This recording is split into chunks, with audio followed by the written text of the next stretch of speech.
Warning: the following episode of That Mental Ginger Show contains strong language and adult themes. Hello and welcome to That Mental Ginger Show with your host Andrew Durning, aka The Mental Ginger. If you like what you hear, please subscribe to the channel and ring the bell to be notified about our latest videos. The more likes we get, the more views we get, and the more subscribers that we gain into our faithful following will help us bring the channel one step closer to the professional content that we know you all love. On today's episode, we are talking to comedian Lou Williams. Lou was such an unbelievable guest. She revealed things about her life and about her past that reminded me why I do this podcast, to raise awareness about mental health issues, to get to know lovely people, and to help. So what do you think it was that Lou said that really got to me? Well, the only way you'll find out is if we watch the video. So let's cut to the intro.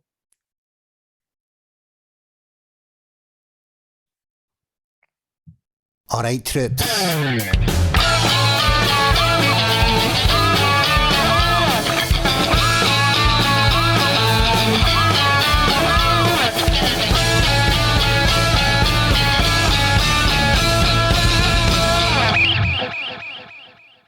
Lou, thank you so much for finally coming on That Mental Ginger Show. We got there in the end, didn't we? We did. We did. Thank you for having me. You're okay? Yeah, I'm doing all right.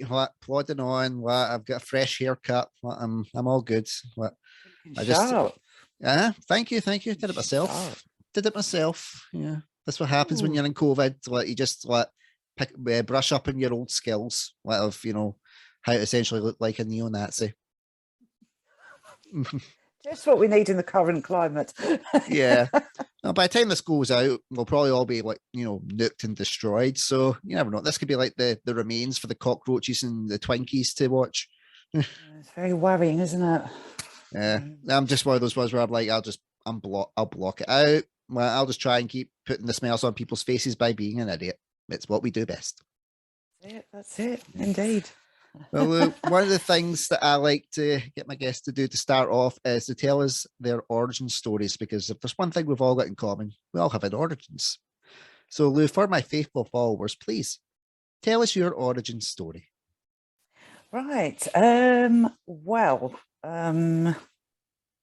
was born in southeast London many moons ago. Moved to Chester in September 2010. So yeah, big move. What happened in between that? Wow. There's like 30 years to try and condense. I went to school like we all did. I left school, got a job. It has been a lifelong dream to do something on a stage. Ideally, something to do with making people laugh. And I used to mess around when I was a kid. When my parents' friends used to come around to visit, I used to sort of stand in front of them and do stupid stuff and impressions and all that. And I was convinced I was going to be a star. But obviously life gets in the way. And I think when you're growing up in South London environment, and I think a lot of it is also to do with the resources that you have access to. If you don't know people, or so I never went to stage school or anything like that, and it was just one of them things. Life gets in the way, and it was just a pipe dream. Just forgot about it. What did you do job wise, in between all that? I have done everything except from the oldest profession in the world, and grave digging. I haven't done that, but I was a receptionist. I've been a postwoman. I've worked on the trains. You're speaking my language now. I love trains. I love trains. I'm a massive steam engine dork. But I love all trains. Trains are cool. I'm more of a plane person myself, but I was the holiday rep. I've done all sorts of stuff. predominantly worked in offices. It's either offices or warehouses and stuff. But it's just a job. You just need it to pay the bills and pay the rent and stuff. Yeah. Pay the bills, look after the family. It's really about that, isn't it? And obviously I got married, I got divorced. Well, we just skip over that bit in the middle that I got married and divorced. Okay, that's it. An overrated experience, marriage. But I do have a little boy who is roaming around in the house somewhere. And we might be interrupted by 4 cats. Well, that sounds all right. But, I have one cat. Well, technically it was the wife's cat. It came with the wife. I'm allergic to cats. So yeah, I think my wife is just slowly killing me off. Well, she's playing the long game. But instead of it just being like an instant death, it's like, you know how when somebody just slowly poisons your cup of tea? Well, you heard it here first. Yeah, that's how she's doing it. Like, she's just going slowly, drip feeding me the cat, and then when I die, she's like, in okay. 10 years' time, you heard one of those documentaries. Yeah, I think she's got the inspiration from it. It was one of those kind of.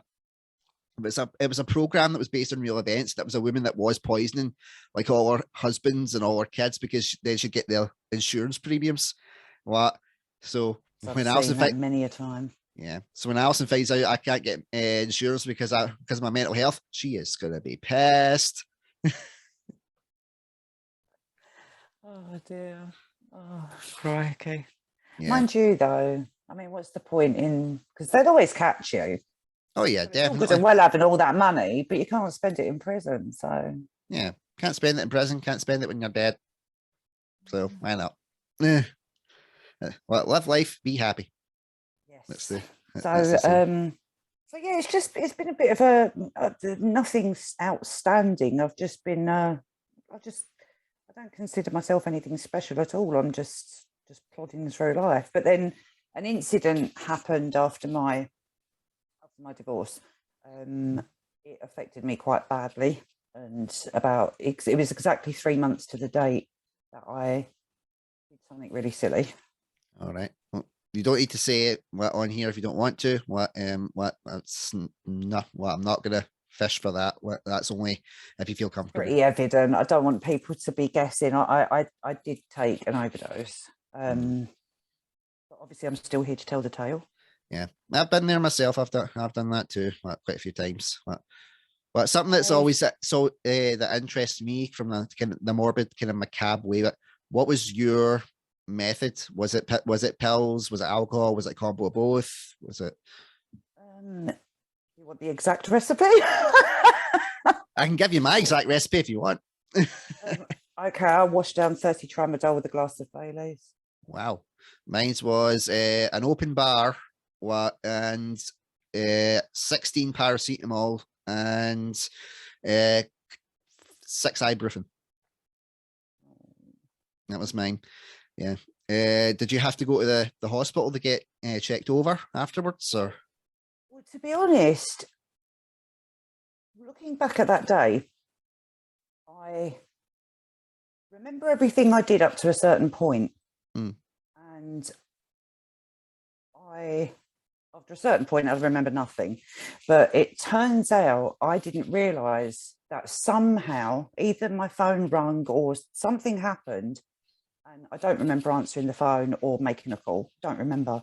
But apparently I was talking gibberish, and my mum panicked, turned up at my house, but by then I'd passed out. All right. So I don't remember none of this. I just remember having the drink, going to sit on my sofa. It was a Saturday late morning, early afternoon. Cuddling the cat, and I just closed my eyes and I was like, I'm really tired now, because obviously it was starting to kick in. I was like, yeah, this is nice. I can go to sleep and I'll never wake up. This is just fantastic. This is just what I wanted. No pain, no vomiting or anything. This is great. Well, not great, but you know what I mean. At the time, you just don't think straight, do you? No, exactly. This is the type of things that I want people to realize. Like, when you're in those type of headspaces, that's what you're wanting. You're just, in a way, you're not wanting to stop, but you're just wanting some quiet. You're wanting time where everything just kind of blacks out. You can blank it out for a while, and then if you wake up, hopefully it's in a better situation. And sometimes you just go, no, I just don't want to wake up. I remember sort of closing my eyes thinking, yeah, this is it. And I just sort of gave into it. I just went with it. Next thing I know, I feel somebody slapping me around the face, and it was my mum. All right. And this is my whole thing. I shouldn't have done it. I shouldn't have attempted it. But obviously at the time it seemed the only way out. But I have survived it. However, I have to live with that guilt every day that it was my mum that found me. If I could go back and not do it, purely knowing then what I know now about how it's affected my relationship with my mum and stuff. I mean, I'm a mum. What was I thinking? I had a child that needed me. I've still got him. And if he ever felt like that, if I ever came home and found him like that, I can't even begin to imagine. And knowing that I put my own mum through that, there's nothing I can do to ever make that up. Literally nothing I can ever do. But at the same time, like, I mean, if God forbid, like something did happen to your son, what, you've been there and you know the way out. And that's more valuable than any advice a doctor can give you or any pill you can swallow. What, someone that's been in the same situation as you, what, and can guide you out. That's what you really need more than anything else.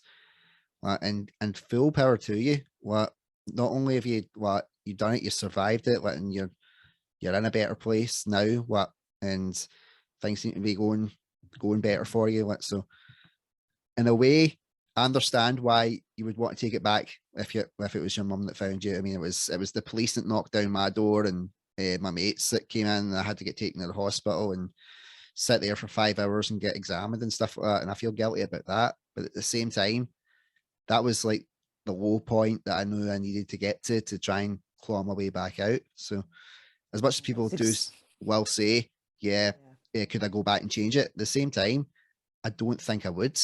Because I didn't at the time. You don't regret your actions. You just think this is the best way out for anybody. I think it's the guilt of who you could have been leaving behind, and it's the guilt of how you were found. I think if I'd have been found by the police, it wouldn't have been so profound. But it was the fact that it was my own mum. I think, oh my God, how could I have done that to her? But when you're in that situation, you don't think rationally. No. I mean, apparently I wrote a note. I left a note behind that I have no idea. I don't remember doing it. I don't remember what I wrote. The police have taken it. The police had to take it as evidence. My mum asked to see it. They refused. So they took it away. And then I ended up going to hospital in an ambulance, and I got up because my son was very young at the time. I mean, he was 5-6 years old. He was 5 years old. They were reluctant to let me out of hospital. And that's when it hit me, and I thought, what have I done? Because my son wasn't home at the time. I would never have done it in front of my son. So I had to. It's because he wasn't with me that I did it. Because I was sick and tired of him going every weekend. It was absolutely hurting me at that point, because the end of everything was so raw. It had only just happened. And to go from being in a family to then being on my own every Saturday and Sunday, it was every time he left, it was like an organ. I was missing a vital organ. But then I look back now and I realise how selfish that is, because it's not selfish at all. That's how you felt at that point in time. And no one can feel your emotions bar you. I understand why the conception of why people think it's selfish, but when you're in that space, and you'll notice well, you think this is the most selfless thing that you're doing. You think that everybody would be better off without you. You were probably thinking your son would be better off, could have just a time with his dad and his family. all of that would have been Exactly. swimming through your head, Yeah. and Because, thinking this is the right thing for me to do. yeah, he was But being moved from pillar to post, and I thought, if I'm out of the way, he doesn't have to have that uncertainty. Because because the worst part of it was the month before my marriage ended, he was actually diagnosed with Asperger's. So everything happened all on top of each other. So we had his yeah, diagnosis. A month later, my marriage ended. A month later, I filed for divorce and declared myself bankrupt to obviously break all the financial ties with my ex-husband. And then a month later, I did what I did, and it all just sort of snowballed. And so we'd gone through quite a bit, and I just felt that I wasn't.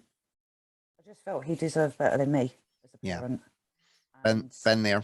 When I got removed from my boys for 6 weeks, and that was the same thing. I just thought they don't deserve a dad like me. They deserve someone better. They deserve to be with their mum all the time, and it's give it. You just think it's the best thing for them to just throw in the towel and just be like, nah, you'll be better off without me. Look at the pictures of me when I'm gone, and just remember and they can talk about the good times. But it takes more courage to get out of that situation and fight than it does to do it. And it's so courageous of you, Lou, to do that and fight for your son in particular. But that's the most admirable thing that you could do, and I am so damn proud of you. I really am.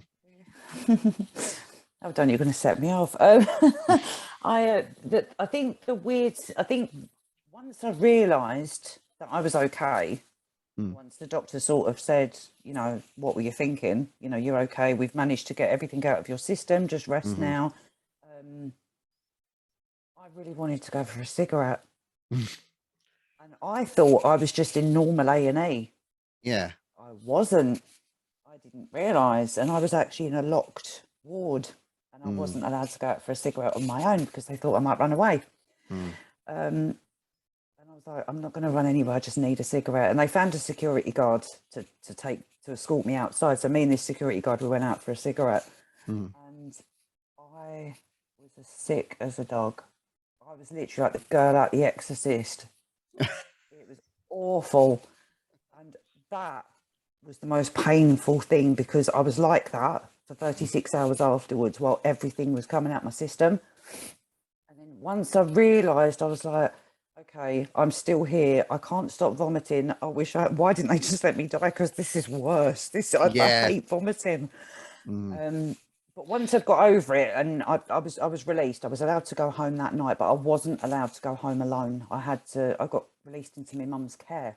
Otherwise I wouldn't have been allowed to have my son home. Yeah.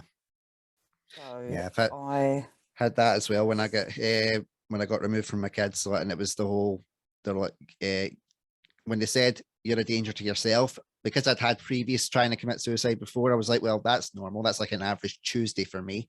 But when they say you could be a risk to your family, that's when everything just goes like, it's like someone just punches you in the face, isn't it? It's just, it's unreal. The moment, yeah, that was the moment when I had a psychologist say that in front of me. And he said, well, he said, you have got a history of depression, because I was diagnosed with depression when I was 19. I mean, I'm 44 now. And I've spent more than half of my life on antidepressants. I'm on them now. Same. Right, let's play antidepressant bingo. What you got? Oh, yes. What are you on? I'm planning on using this for I've been asked to do like a wee set, and I'm thinking of like doing a comparison of it's like mental health dick measuring. Oh, I like. It's kind of like so for example, like craziest bugger. yeah, that's why I stick with manic depressive rather than the traditional bipolar now, because I think it makes you sound that little bit extra crazy, like you've achieved another level of crazy. But so what you on? I am on, wait for it, right, I'm on 150 milligrams of, drum roll, sertraline. Oh, I see your 150 mils, and I raise you 200 mils. Jesus Christ. I am on the maximum dose. Well, I am. 50 is the maximum dose for me. They won't give me any more. Mm, I yep. want that 200, baby. Yeah. I wanted to go higher. I was like, right, come on, can you give me anything else? Or like, if we give you anything else, like you could die. And I'm like, you're not helping your case here, buddy. I'm in that headspace right now. Well, did you ever have to go on an antipsychotic? No, believe it or not, not yet. I mean, who knows what's in around the corner, but no, not Well, yet. touch wood, I really hope that you don't have to, but I'll tell you one thing, you get the best sleep of your life when you're on it because you can't do anything else. Well, when I got put on it, I slept for 22 out of 24 hours a day. Yes. Because it's essentially they're just drugging you to make sure that you literally can't do anything to yourself. All you can do is like sleep. Well, my dad tried to get me out in the back because that's when I was living with my parents, when I was separated from my kids. And well, he was like, right, let's get you out in the garden and that. And I just remember like saying to my dad, I'm like, I'm just gonna fall straight down. Well, I literally can't move my legs. I can't keep upright. So he's like, right, back to the room, back to bed. And that was me. I was just gone again. I think you definitely win that round of antidepressant bingo. Wow. Yeah. Well, it's certainly interesting. It's when they roll off the call sheet of what you've got as well. Like, so in my case, I was told what I had. So everything's high functioning for me. That's which is basically you're nuts enough to have to take meds, but not nuts enough that you can't claim disability, and you still have to go to feckin' work. So I'm like, cheers for that. So it's like social anxiety, depression, manic depression, bouts of psychosis. And I was like, fucking hell, guys! Like anything else? Like, see if you had to have one of those wee badges for your conditions, like it'd be weighing me down. But like wearing a medal. Yeah. So what? So what was yours? Is yours just the kind of clinical depression, or was there more that they gave you? At 19, it was clinical depression. Since that time, they added on anxiety.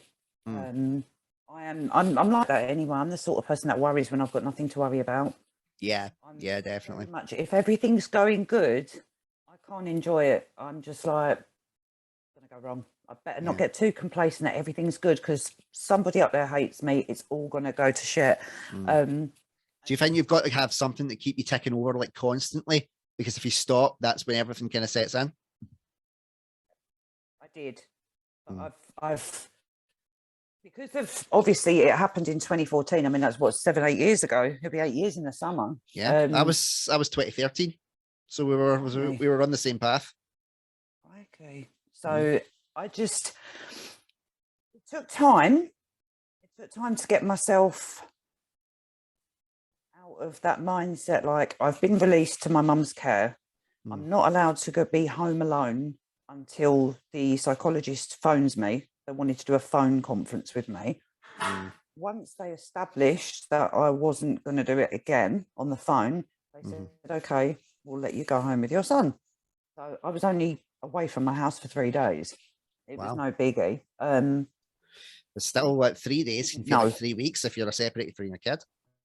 No, he didn't know. No, he was allowed to come home. But what had happened is my mum actually said to, instead of him coming back to my house, my mum actually phoned my ex-husband and said, she's really, really ill. We're looking after her. It's like the flu, but we'll have him.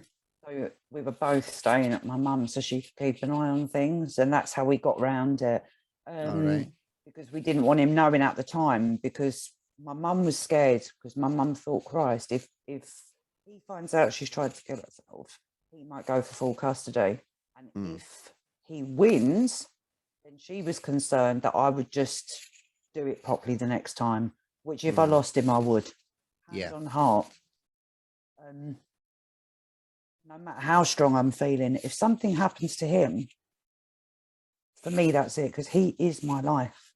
Yeah. You know, he's my best friend. He's the only child I've got. And at my age, I'm not going to have another one.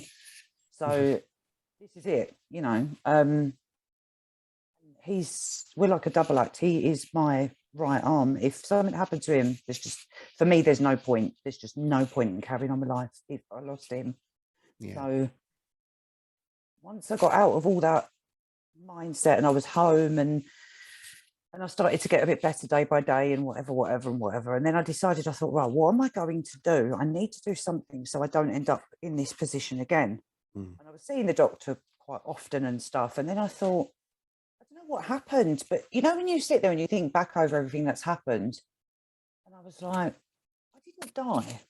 I took 30 tramadol washed down with Bailey's. Technically, I shouldn't really have survived that. No. I mean, they actually said if I'd have been found half hour later, it would have been game over. And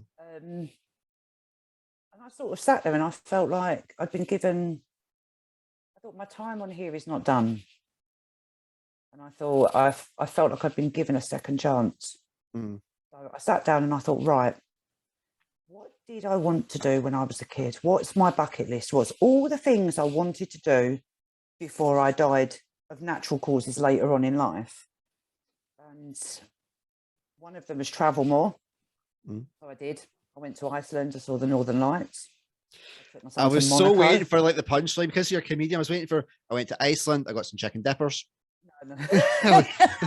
Like, you should so use that for material. Like, I traveled the world, went to Iceland, and then what? Something Thank you for that. I might take that bit actually. I'll write that down in a bit. Yeah, but, I'm so much better at helping other people be funny than I am actually being funny. Stop it. But yeah, I mean, it was great. I went to Marbella. Like I went to loads of places. I took Little went to Monte Carlo.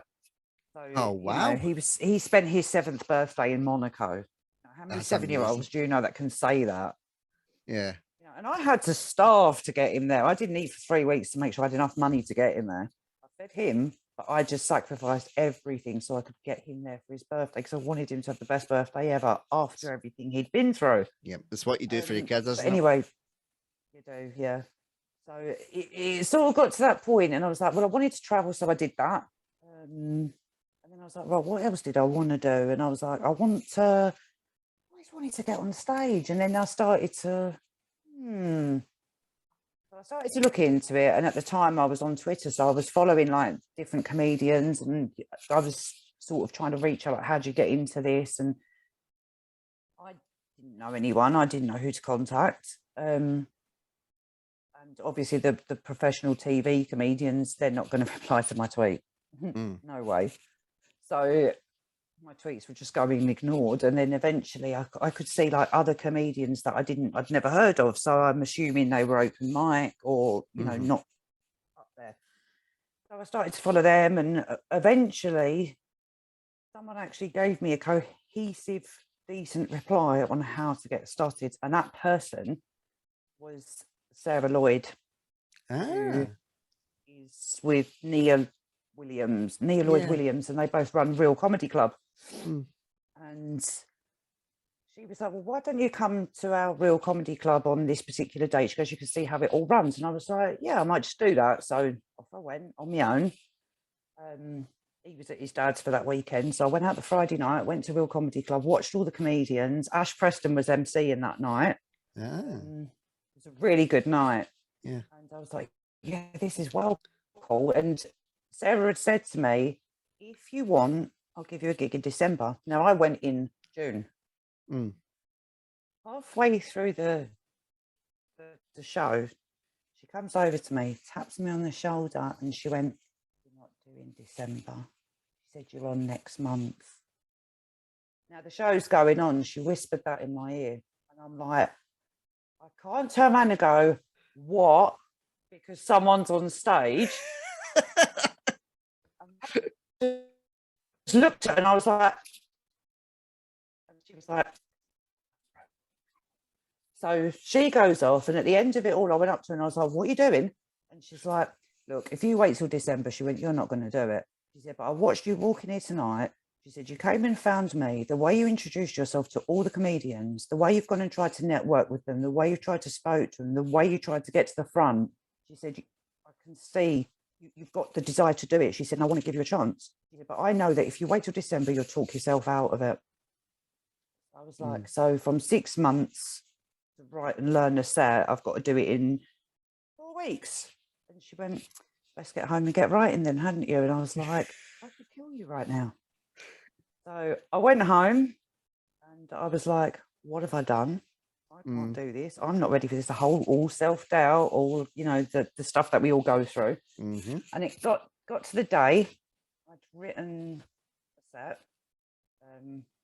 When I think back at that set now, I just cringe. I don't do any of it now. It was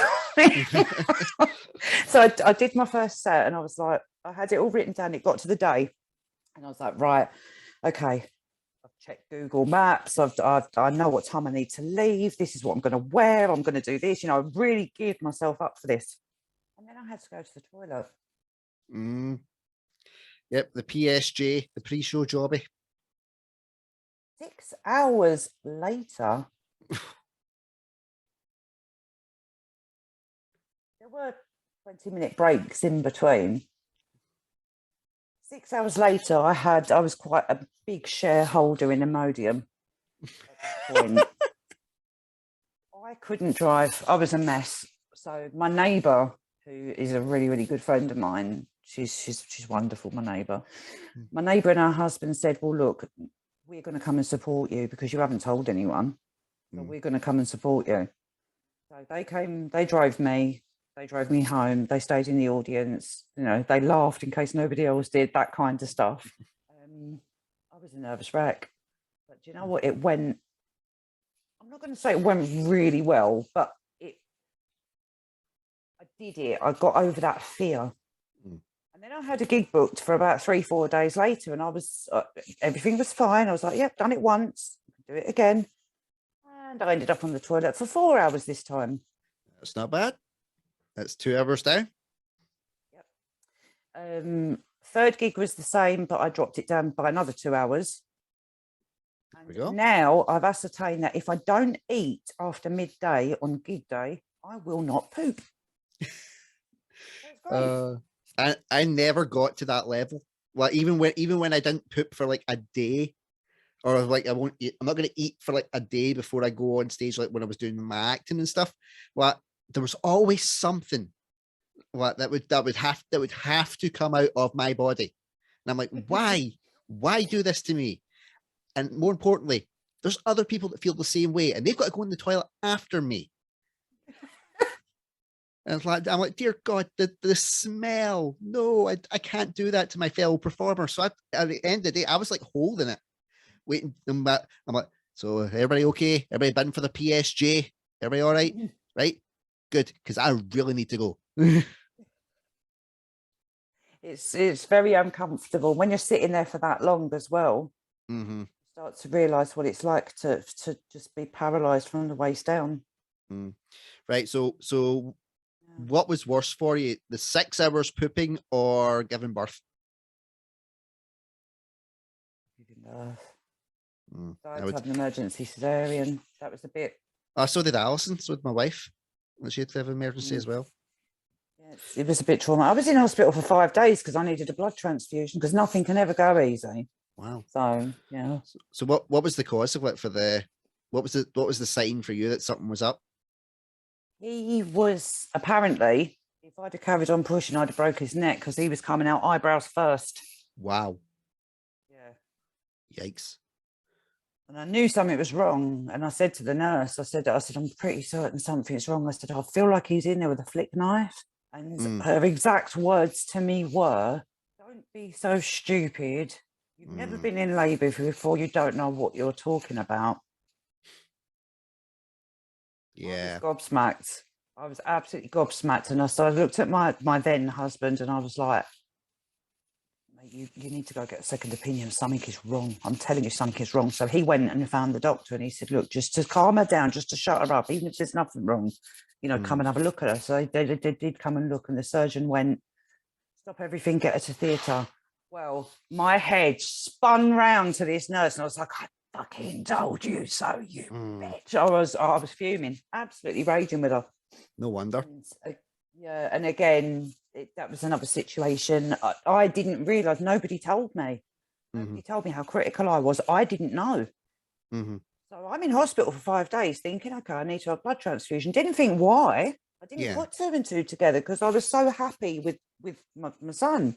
Yeah, well, and you've been exhausted as well. You've been cut I was open, knackered. like you're knackered, like you're just you're basically like in cloud cuckoo land, like from all the stuff that's been going So on. much morphine.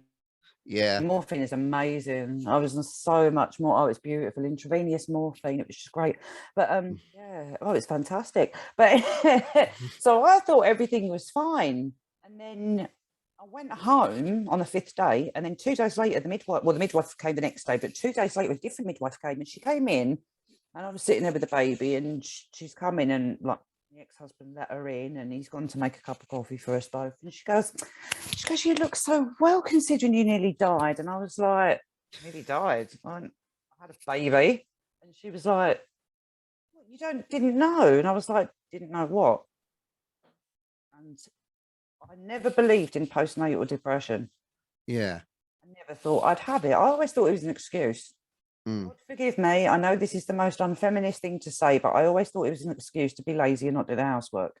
Well, boy, did karma get me with that one. Because the minute she said that, bang, I was a mess. That was it, yeah. I genuinely didn't know. Everybody tried to protect me from finding that out, and I didn't know. It's understandable. Well, one thing I never realized was that the guys could get postnatal depression as well. This is a thing. Yep, because I got it. But because Alison had to get an emergency because we were expecting twins. But she phoned me. She was like, Andrew, something's wrong. I took her straight to the hospital. Turned out her water had broke. She didn't realize. Well, and they were like, oh, you could labor tonight. You could labor in a couple of weeks. We're like, what, a couple of weeks? I thought the whole point was that, if it was broke, this was coming. But it was a case of like, nothing really was happening.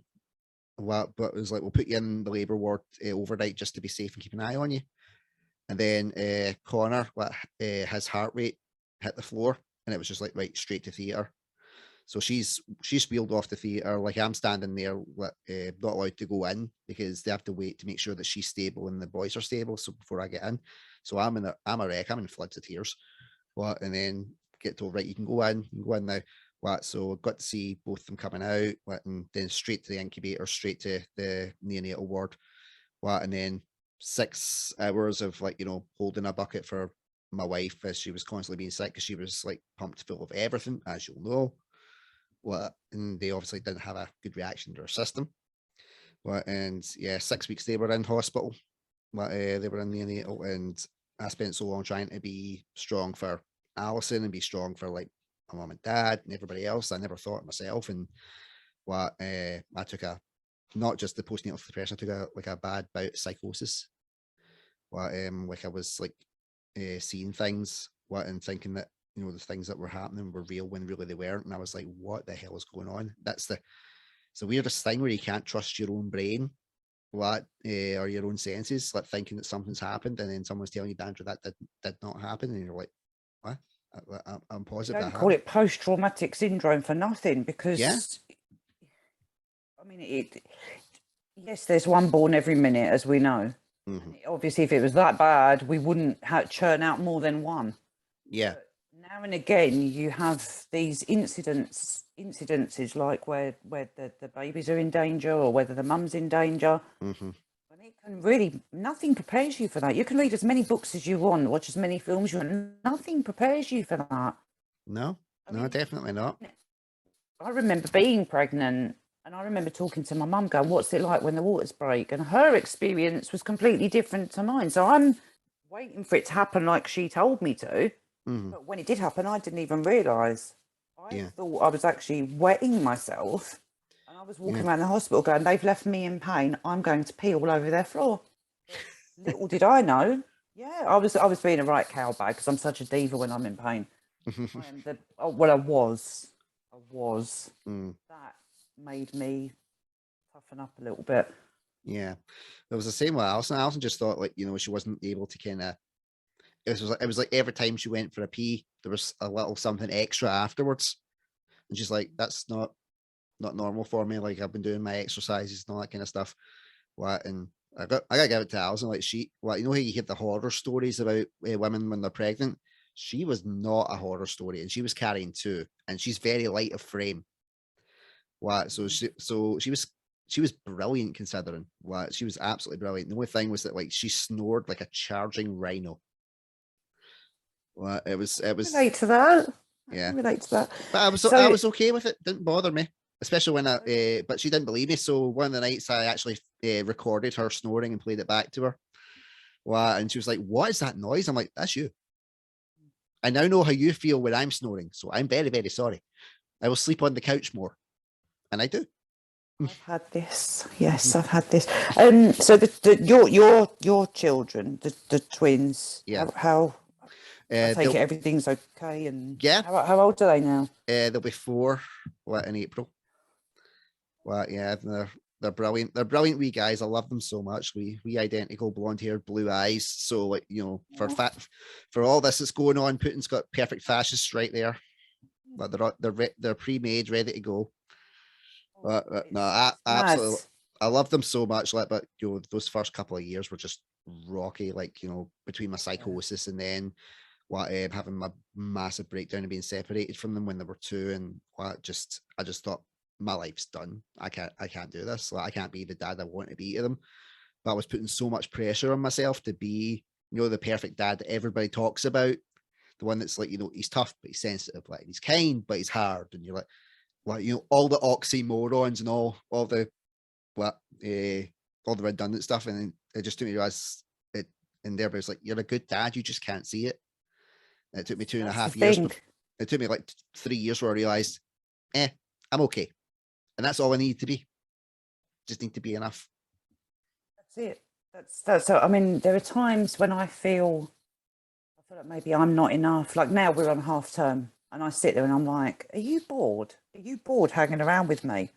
And he's like, "I love spending time with you." I'm like, "Yeah, but like, don't you want to like go out? We'll just stay and watch a film." And I'm like, "Oh, right, okay." And I'm like, "I'm sure he's bored." And I had that tonight. Like, switched off. Like, they have a wee bit of TV time before they go to their bed, brush their teeth. Well, it switched up. So they were like, "Oh," it was like, I want Olaf." Well, and I'm like, "No, boys. Like, it's time for you to get to your go up, get your teeth brushed, and get to bed." And I've got a call. And Kieran just went, "Daddy, you're so boring." And I went, "Straight to your room, you little fucker." I also didn't say the F word. I don't swear around my kids, but that's what I thought. I just went, "Kieran, room now." And Alison's upstairs. Yes. She works a back shift, so she'd just gotten in. I was getting changed, and she's like, "Why did Kieran just run to his room?" And I'm like, "Oh," I was like, "Well, shit, call me boring." Well, she's like, "Well, he's not wrong." Like, thanks. No. Oh no. I am boring, but I'm proud of it. This is the thing, you do question yourself. And one of the things that how I got over this whole thing was one of the best ways to do it, I remembered that when I was younger, everybody used to come to me for advice. I was the class virgin. I never had a boyfriend, but all the girls came to me for a relationship advice. That's interesting. Yeah. I mean, I didn't know what the hell I was doing, but apparently I was a good listener. I gave the best advice. I told people how to not put up with rubbish, which now that we're old enough, we know it as abuse. Yep. And I sort of had this insight, and I was able, people just flock to me. So I thought, right, all I need to do is flip the way I think. Instead of being all doom and gloom, I have to say, if this was my best friend going through what I'm going through, what would I tell them? So I try to flip everything. So even this thing with getting over not being mum of the year, firstly, why should I be? Secondly, as long as he's got a roof over his head and he's loved and he's fed and he's warm and he's got stuff to play with and we love each other and, we do stuff together, I can't do much more than that. Yeah. And the thing is, they don't come with instruction manuals. You don't give birth to that. You give birth to the baby, you give birth to the afterbirth, but there's no paperwork that comes with them. Yep. And you can read any book you want. Half of these books have been written by people who've never even had kids, for a start. Yeah, and it's crazy. I mean, I had like midwives trying to tell me how to breastfeed, And they were like 17, 18, 19-year-old apprentices. And I'm like, Yeah, they've barely just figured out where their tits are. yeah. I mean, that's a completely different story. I mean, with an emergency cesarean, I was in a situation because the transfusion I couldn't produce, so I tried. It just wasn't happening. Yeah, God, it was the same with no one Allison. prepares you for that. It was the same with it was the same with Allison. Like she, because she was 10 weeks premature, like her body wasn't as developed she could produce, but not as much. But she still wanted to try to at least get enough to get them through until they were home. And then we would bottle feed them. But she hated it. That made her more depressed because she felt like she wasn't produced. She felt she wasn't physically producing enough for her kids.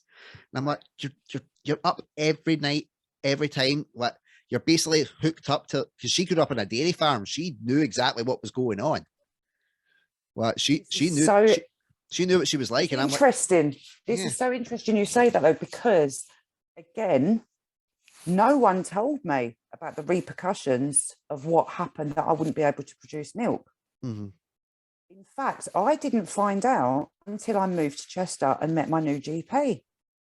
So for the first 3 years of my son's life, I was convinced that I was a shit mum and I was actually a shit woman. I can't even produce breast milk. The GP up here went mental. Yeah. He went, I cannot believe the amount of NHS contact you've had with midwives, with this, with that, with the other. He said, how has nobody told you? And when you really need to start to free yourself from these thoughts, he said, because you've done nothing wrong. No. He said, your body's just doing what it needs to do. And unfortunately, the staff haven't done what they needed to do by telling you. But if they'd have told me at the time, I wouldn't have spent the first 3 years of his life absolutely hating myself. I wouldn't have felt like a failure. Yeah, that's the worst part, when you just feel like a complete failure, when you feel like nothing is working, you can't do anything to make your child happy in your eyes. When you've already got mental health issues, and these services that are meant to be helping, supporting, providing advice fail on something that simple to tell a new mum. I mean, they were quick enough to say to me, oh, you've left it late to have a baby, you're 31. They were quick enough to say to me, I remember one doctor, would you believe it was the only appointment Dad couldn't make? Yeah. And it was the one time that something happened where it was my word against theirs. And I was like, you couldn't make this up. Why didn't they do this in front of him? Because he would have killed him. Yeah. And she basically sat there and she goes to me, she goes, well, she said, we're a bit worried, she said, because you're fat. I went, I'm pregnant. She went, no, you're fat. And I was like, oh, right, thanks. Lovely bedside manner you have, doctor, whatever your name is. Can't prove it.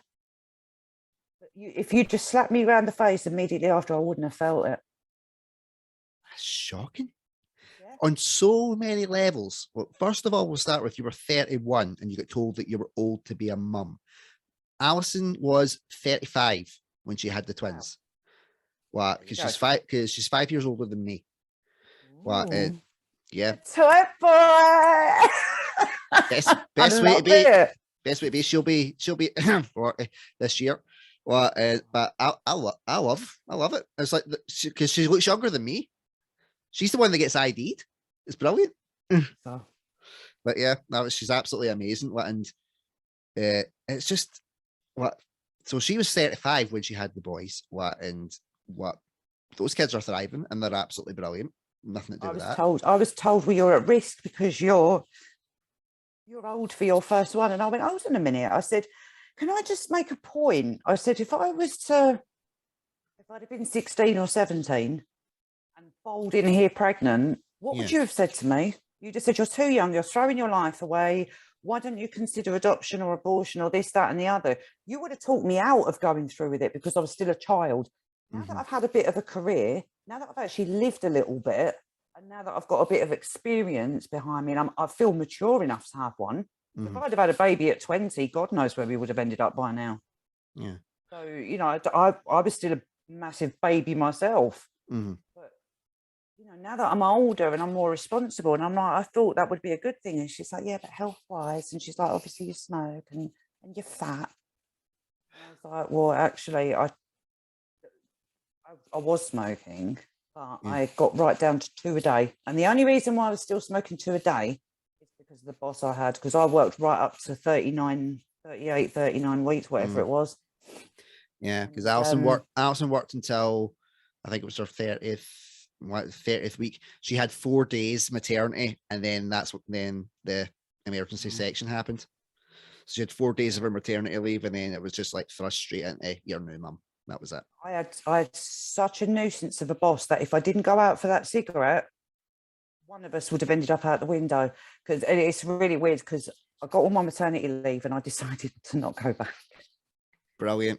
He was a dick. He was an arse. So I never went back. And I found out shortly afterwards, it's a good job I didn't go back, because apparently the whole company got shut down and he ended up in prison for millions of pounds worth of ticket fraud. Couldn't have happened to a nicer person. So I was like, well, I'm glad I did not go back there. Like Alison's boss, when she was pregnant, was a real catch you next Tuesday.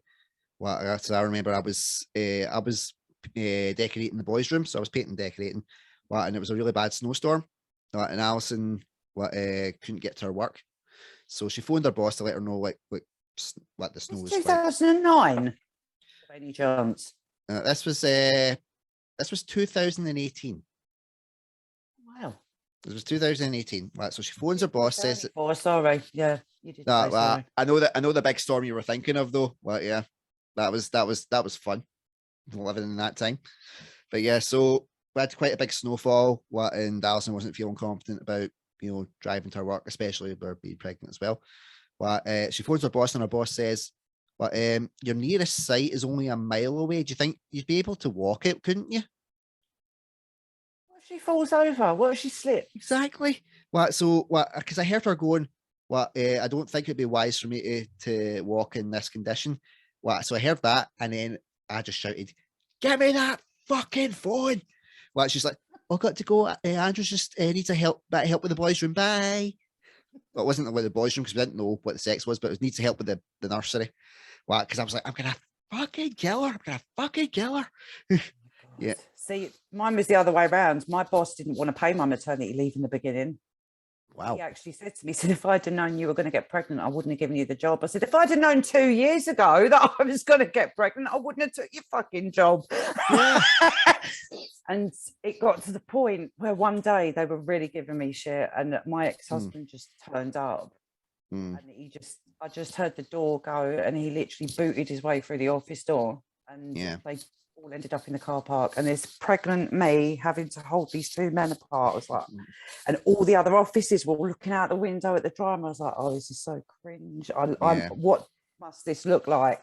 But yeah, it was all fun and games. It was many moons ago. But yeah. Well, in fairness, Alison's work, I used to work for Alison's work as well, and they knew me from previous, because I had to leave, but because of my mental health. Once they declared it, they tried to just put me in every shit job possible because it was a case I was a permanent employee. So it was like, we can't force him to leave. So just put him in the worst possible jobs so that he has to quit. So constructive dismissal.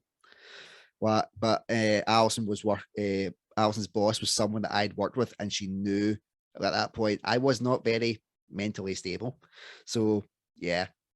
So a couple of times I would just turn up to before the boys came and just be like, I was like, "Hey sweetie, I just wanted to check and see how you were doing." And they'd be like, "Oh, it's him." I'm like, I'm a nice guy, but don't mess with me, and don't mess with my wife. This is it. I mean, even though me and my ex are obviously divorced now, but even us, even though we have our moments, it's if he was in trouble, and I would be there for him, and he would. We actually had this conversation, and we said, because it's been years, and we've put everything behind us now, and we've sort of said we'd like to think that we're friends, and at the end of the day, we've got an interest. We have a child. Yeah, that's the most common interest you can have. And I am not prepared. See, this is another thing as well. I've never been the sort of person to even contemplate using him as a weapon. I don't like that. I know it goes on, and I think it's awful. Yeah. I can't back anyone that would do that. It's disgusting. It's absolutely If disgusting. I had friends like that, they soon would be removed from my circle, because I can't be a part of that. I've always said I will never, ever hate my ex-husband, because if I hate him, I have to hate 50% of my child, and that's not happening. Just no. So, you know, I mean, it was one of them things. I mean, it was a shock. I didn't know my marriage was ending. He went out that morning. I love you. I'll see you later. He come home 8 hours later. He's like, I don't love you anymore. I'm going to my mum's. I was like, all right then. That's how it ended. Wow. And then I found out 3 weeks later that he was seeing somebody else. I was like, right, okay. So I thought, well, at that point, there's nothing to fight for. So I just went, okay. And I went straight to the courts. I did the whole divorce myself. Everything. I printed out the forms, done it myself. We were divorced within 6 months, and everyone was like, who do you think you are, Brangelina? And I was like, well, no, but it was a council house. Yeah. And I declared myself bankrupt, so there was no like businesses or any equity. There was nothing that we needed to divide. All we had to do was deal with the access, which we went to mediation for. And in fact, it took so long to get to mediation. By the time we got to mediation, we'd already spoken on the phone without arguing for an hour, and both wrote down what we wanted, compromised what we wanted, and said, okay, we'll go to this mediation to get it put on paper. And when we went, the woman, the solicitor actually said, she went, are you here for mediation? We're like, yeah. And she left the room. She goes, I'll be back in a minute. And she sent her receptionist in with like a tray of teas and biscuits and stuff. And my ex-husband knows I'm really shit with teapots. Never give me a teapot, because I cannot pour a cup of tea without it going everywhere, right? And I looked at this teapot, and he could see the look of horror in my face, and he was like, do you want me to do it for you? I was like, would you? And he goes, yeah, because I know you're shit with teapots. So we started to laugh, and at that point she walked in. And she went, you two are getting a divorce, right? And I was like, oh yeah. And she's like, okay. And she sort of sat down, and she's watching us with each other, and she said, you know what? She said, this is such a shame. She said, because she said, I've never had a couple that have come in here the way you have, laughing and joking. And you've managed, because of the delay, you've managed to sort everything out. And she said, that is amazing. She said, I've got absolutely no problem whatsoever with both of you having joint custody, because we can tell that even though you're both upset with each other, everything you've done, you've put the boy first. It was hard. I mean, I'm not saying, oh my God, I'm a martyr, but it wasn't easy. One of us had to back down. It was me. And that was the hard part. There's lots of things I wanted to say over the last 8 years, believe me. Yeah. Who's it going to hurt? It's going to hurt my boy, so I can't do it. Yeah. And how old's your boy now? He was 13 in January. Yeah. And look how far you have come. What, since those dark times that you told us about the start of this podcast. What? So if anything, that's proof more than anything else how good a mum that you are, Lou. I never wanted him to find out. Unfortunately, he wanted to watch the video of my first gig. All right. Actually, no, it wasn't my first gig. He watched the first one, because that was acceptable. My set was clean and everything. He watched the first one, and I never ever spoke about suicide at all. Never.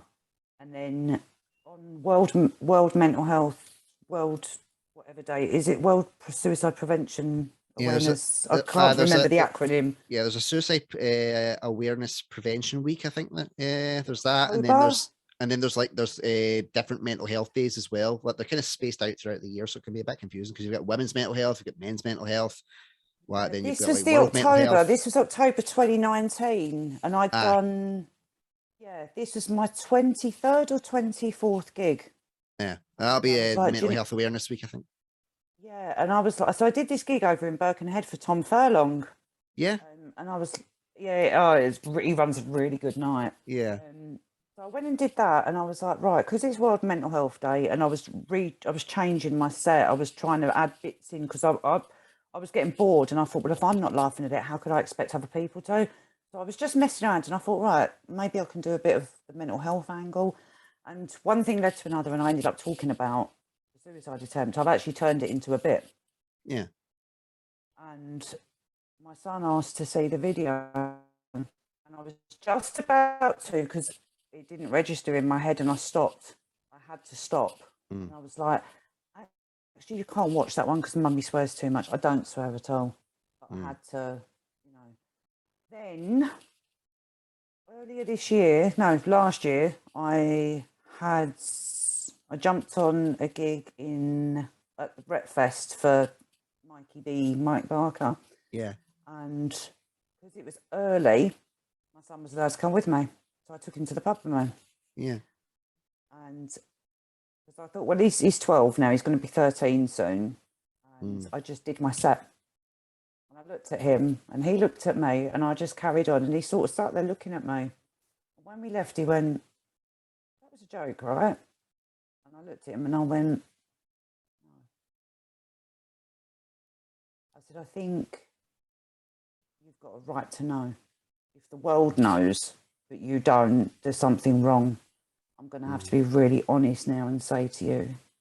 And he was like, when was it? And I was like, it doesn't matter when. He doesn't know when, because it's before he was born. Yeah. That's what he thinks. I never told him, I'm not lying to him, but I'm trying to shelter him from the real truth, because, you know. And he was shocked. He was absolutely shocked. And I thought, Christ, have I pushed it too much? And we had like a 2-hour drive home. And he sort of held my hand and he went, Mum. I went, yeah. And he went, I'm so glad you're not dead, because you're the best mum in the world. And I'm on the motorway and I'm like, if I cry, I'm not going to be able to drive. And I was like, I know it's emergencies only, but this is an emergency. So I pulled into the hard shoulder and I just grabbed hold of him, and we just had this huge hug. And he went, Mum, he went, I'm so proud of you. And that was it for me. See, most comedians want to be on Live at the Apollo. I just want him to be proud of his mum, and that was big. That was it for me. So yeah, that was a moment. Yeah, definitely. Now I talk about it. It is in my set. I did it properly, because I was just messing around in Birkenhead, but I did it properly in Real Comedy Club because they had me back. Yeah. And, you know, in the interval, outside having a cigarette and everything, and this guy from the audience came and found me. And he went, excuse me, love. He said, can I talk to you? And I was like, yeah. And he was like, so I sort of moved away with him, away from the crowd. And he was like, you know what you were saying about suicide? And I was like, yeah. And I thought he was going to say it was offensive or something. And he went, I'm so glad you did that. And he started to well up, and I was like, are you okay? And he was like, you just made me feel like I'm not alone. He said, because I've been having these thoughts for ages. I cannot explain the impact that has had on me. I haven't got the words to explain how that has. That was my why. This is why I'm doing comedy. And it puts everything into perspective. For all the toxicity, because let's have it right, the comedy circuit can be very toxic. I've been embroiled in arguments that I didn't even know I was having. I've been accused of all sorts, but I'm not going to go there. But that was starting to put me off doing comedy. That was like, look, I'm not getting on with these other comedians. All this shit's happening all over social media. I'm just going to leave. But then when you remember audience members coming up to you saying, I'm glad you spoke about that, because now I don't feel alone. Now I don't feel like it's just me that wants to commit suicide or whatever. And he was like, he started to cry. I started to cry. We cuddled. We were outside the real comedy club, just cuddling this random guy, and that's why I do it.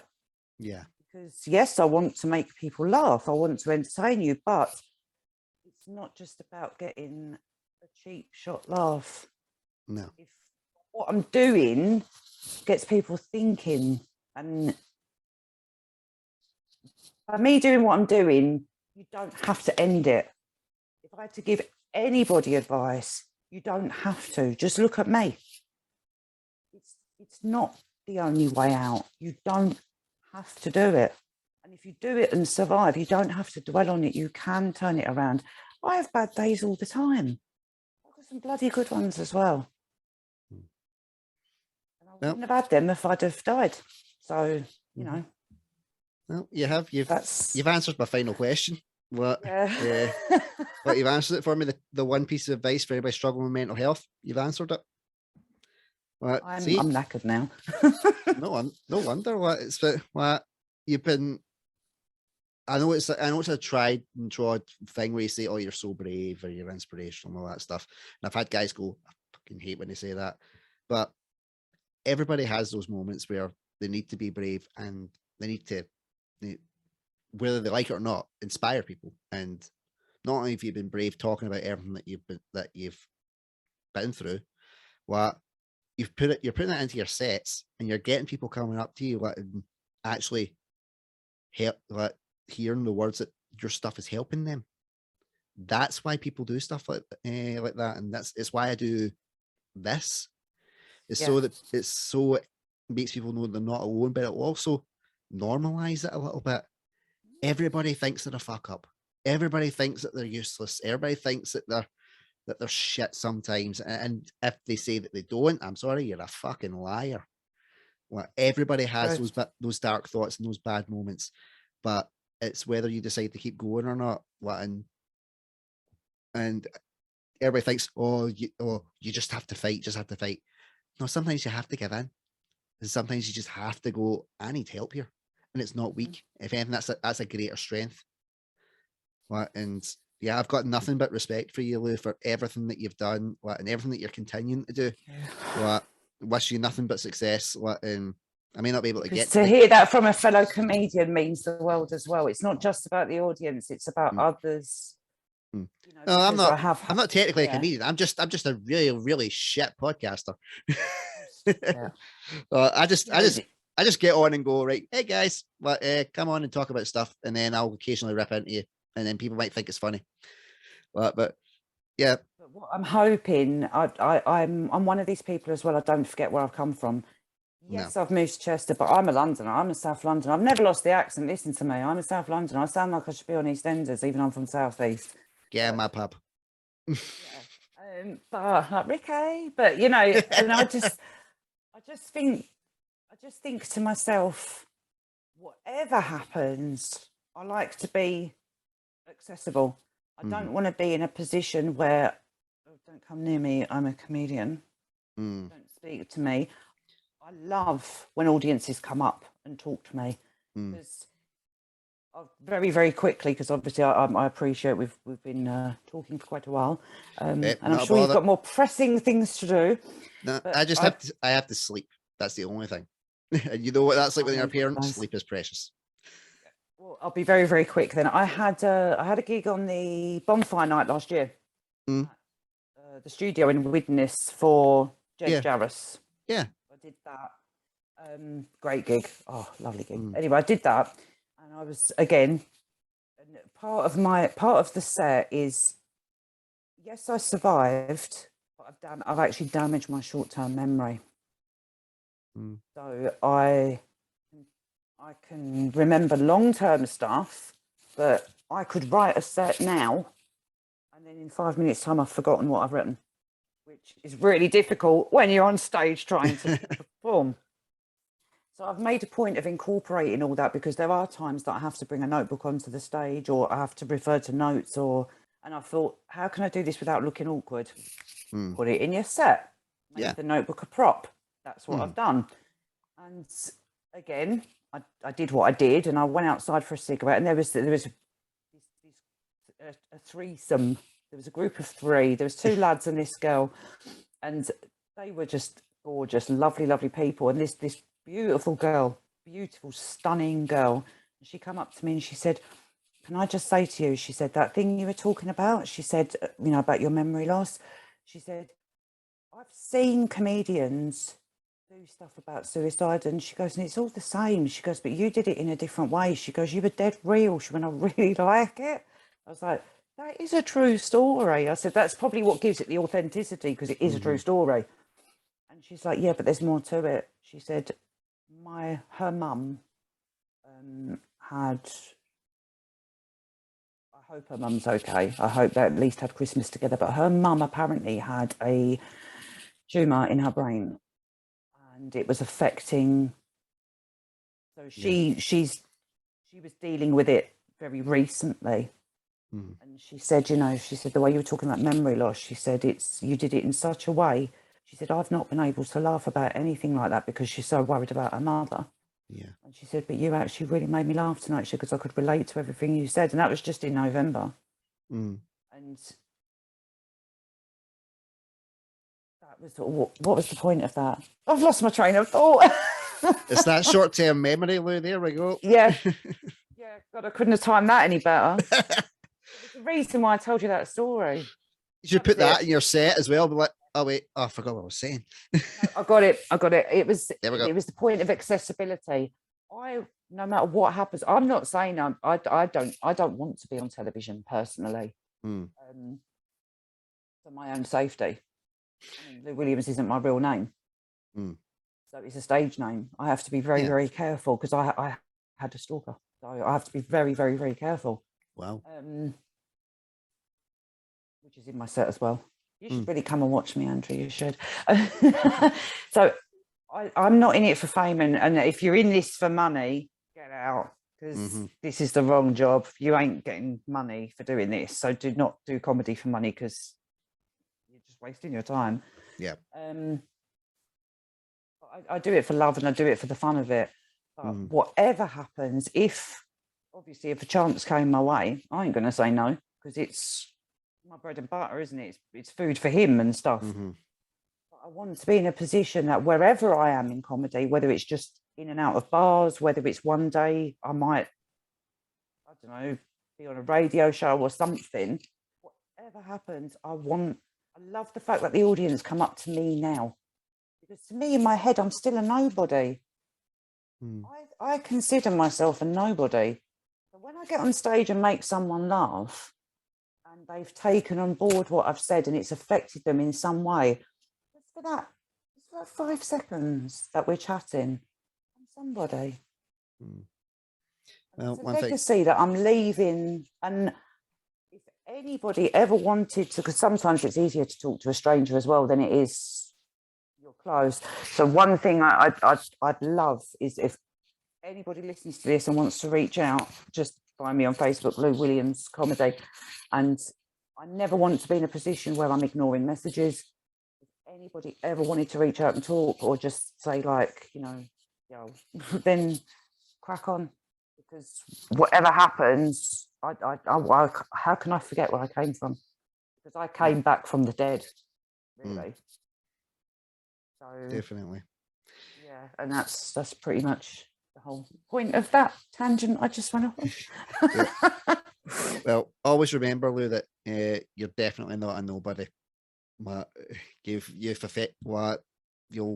have affected the people that you've told me about. I'm sure you'll have affected many more people with not just your making them laugh, but making them think. And that's what you should be doing. And that's what you're good at doing.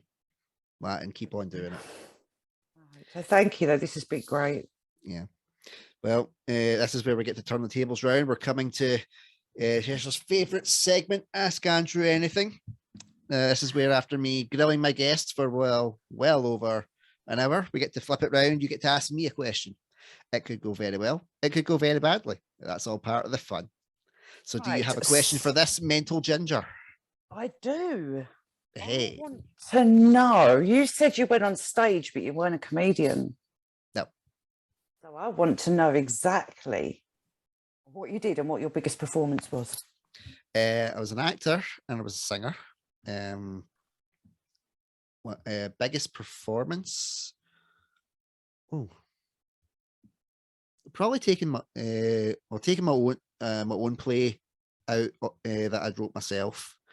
I and got a cast and took it to theatres and stuff in Scotland. That was good, but it was also a bit of a double-edged sword because I hired like a 150 seater theatre over 2 nights, so 300 people, and 8 people came over 2 nights, and that just broke me.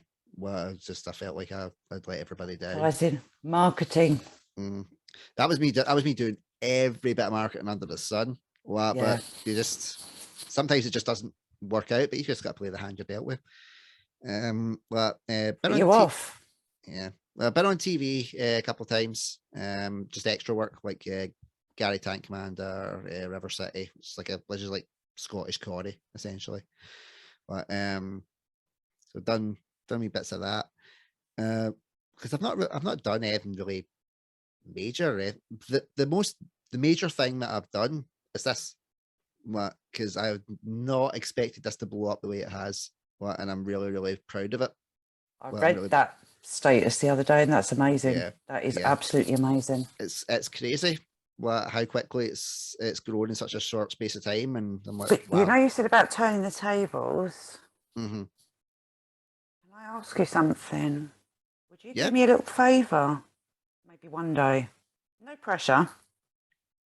But would you try again to get that play on stage and this time fill the arena?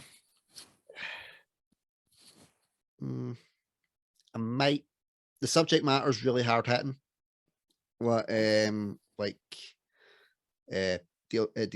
Specifically deals with like a subsection of paedophilia. It's a bit personal because something like that had happened in my own personal life. Obviously, and it's really, well, a lot of it has been changed. A lot of it's changed, so it doesn't really like it. There's no situations around what had happened in my life at the time, but I was told the people that came to it enjoyed it, and even though it was such a hard hitting subject and it could be dark, but it had dark humor in it as well, which was surprising because I didn't think there was any humor in it. And they're like, it's like, you got some really dark jokes in there, and I'm like, really? Yeah.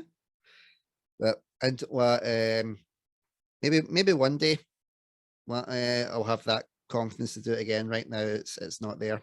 I haven't been on a stage or done anything on a stage in almost a decade.